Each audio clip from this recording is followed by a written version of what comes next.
Samsung might be working on a foldable phone that could change the direction of the entire category. It's called the Samsung Galaxy Z Wide Fold, and based on leaks so far, it could even make tri-fold devices look unnecessary. That's a bold claim, but when you look at the details, it starts to make sense. This new device is rumored to be Samsung's answer to the upcoming iPhone Fold. Leaked renders show a wide, book-style design that looks very different from current foldables.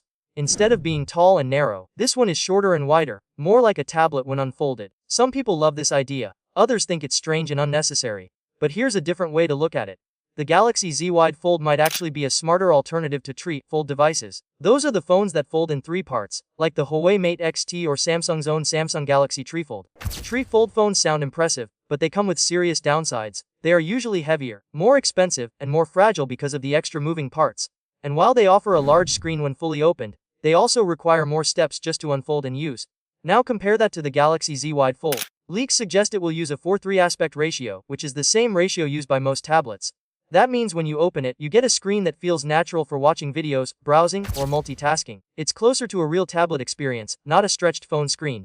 Interestingly, this information comes from files found inside One UI 9, which makes it more reliable than random guesses. There are even interface images showing how apps would look on this wider display. If this is true, Samsung might be offering the same screen experience as a tri-fold device, but in a simpler and more practical design. Think about it. A tri-fold gives you a big display, but so does a wide foldable. The difference is that the wide foldable could be lighter, easier to use, and more durable. You don't need to unfold it multiple times. You just open it like a book, and you're ready to go.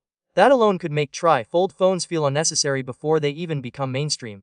There's also another important detail. Samsung has reportedly discontinued its tri-fold project. That could be a strong sign that the company sees more potential in the wide fold approach.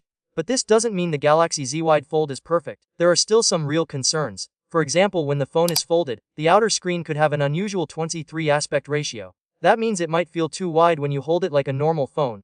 Making calls, typing messages, or even putting it in your pocket could feel awkward. Imagine trying to hold a very wide device to your ear during a call, or trying to fit it comfortably into your jeans pocket.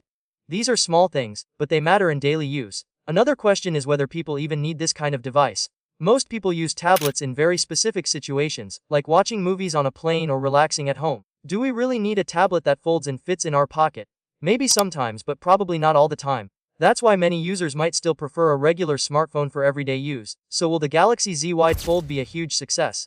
It's hard to say. There's a good chance it won't appeal to everyone. Some people will see it as too big, too wide, or just unnecessary compared to a normal phone. But when you compare it directly to tri-fold devices, it clearly has an advantage. It offers a similar large screen experience without the extra complexity. It could be lighter, cheaper, and more durable. And most importantly, it simplifies the idea of a folding tablet into something more practical. In the end, the Galaxy Z Wide Fold might not replace your smartphone, but it could redefine what a foldable tablet should be. And if that happens, tri-fold devices might become irrelevant before they even get a real chance to shine.